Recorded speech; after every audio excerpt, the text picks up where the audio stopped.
नमस्कार, मी डॉक्टर शिवहरी वाघ, संचालक aspire education institute, Chhatrapati Sambhajinagar.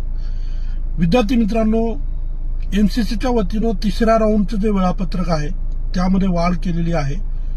त्याचं रिसर्च शेड्यूल जरी उपलब्ध झालेलं नसलं तरी लवकरच ते शेड्यूल उपलब्ध होणार आहे आणि त्या शेड्यूलमुळे इतर राज्यांचे सुद्धा वेळापत्रक आता बदलणार आहेत. या संदर्भामध्ये महाराष्ट्र सिटी सेलनं ऑलरेडी एक नोटीस काढलेली आहे.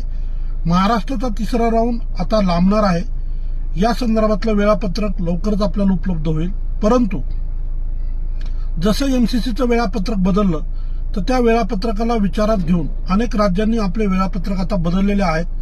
त्यामध्येच एक महत्वाचं राज्य म्हणजे मध्य प्रदेश. नॉर्मली मध्य प्रदेशमध्ये महाराष्ट्रातून जो जाण्याचा ओढा आहे तो विशेष करून बीएमएस साठी आणि बीडीएस साठी जास्त मोठ्या प्रमाणात आहे. एमबीबीएसला जाताना एनआरआय कोट्यातनं जावं लागतं आणि ते आर्थिक बजेट असेल तर विद्यार्थी पालक त्या ठिकाणी ऍडमिशनसाठी प्रयत्न करतात. परंतु एमबीबीएस बीडीएसचं जे शेड्यूल होतं एमपीचं, त्यानुसार जे मुलं ऑलरेडी त्या प्रक्रियेत होते बीडीएसच्या प्रवेश प्रक्रियेच्या संदर्भानं, तर त्याची डेट ऑलरेडी संपलेली होती. परंतु एमसीसीनं बदल केल्यामुळं आता तिथेही जे ते वेळापत्रक बदललेलं आहे आणि फ्रेश रजिस्ट्रेशन जे आता 22 ऑक्टोबर पर्यंत त्या ठिकाणी उपलब्ध आहेत. म्हणजे एखाद्याला मध्य प्रदेशमध्ये बीडीएस साठी प्रवेश घ्यायचा असेल तर परत एकदा ही संधी उपलब्ध झालेली आहे. नव्यानं रजिस्ट्रेशन प्रक्रियेत जाऊन या ठिकाणी ऍडमिशनची सुविधा जी आपल्याला उपलब्ध झालेली आहे. सो ॲस्पायर एज्युकेशन इन्स्टिट्यूटच्या वतीनं दरवर्षी मध्य प्रदेशमध्ये बीएमएसला तर मोठ्या स्वरूपात ऍडमिशन्स केले जातात, परंतु बीडीएसला सुद्धा आपण त्या ठिकाणी अनेक विद्यार्थ्यांना दरवर्षी जे तर राऊंडच्या माध्यमातून लावतो.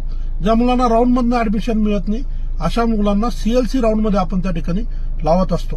सो ज्या विद्यार्थ्यांना बीडीएस करायचं आहे, साधारण 144 ऑनवर्ड स्कोअर आहे आणि साधारण 10 लाखाच्या आसपास ज्यांचं बजेट आहे, म्हणजे साधारण जर आपण एमपीचा विचार केला तर 1,80,000पासून 1,95,000पासून बीडीएस कॉलेजची प्रतिवर्ष फीस आहे.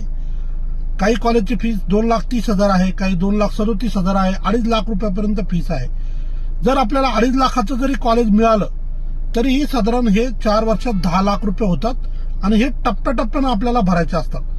सो जर आपल्याला बीडीएस करायचं असेल, ऑलरेडी आपण महाराष्ट्राच्या प्रक्रियेत असाल परंतु महाराष्ट्रात ऍडमिशन मिळत नाही असं आपल्या लक्षात आलेलं असेल तर अशा मुलांसाठी ही सुवर्ण संधी आहे. एमपी मध्ये 3 राऊंड पर्यंत रजिस्ट्रेशन करता येतं. यानंतर डायरेक्ट सीएलसी राऊंड असतो. सो ही एक शेवटची संधी म्हणूया आपण ज्या मुलांना बीडीएस करायचे त्यांच्या दृष्टीनं. सो 144 प्लस स्कोर आहे. पीसीबी ग्रुपला 150 मार्क्स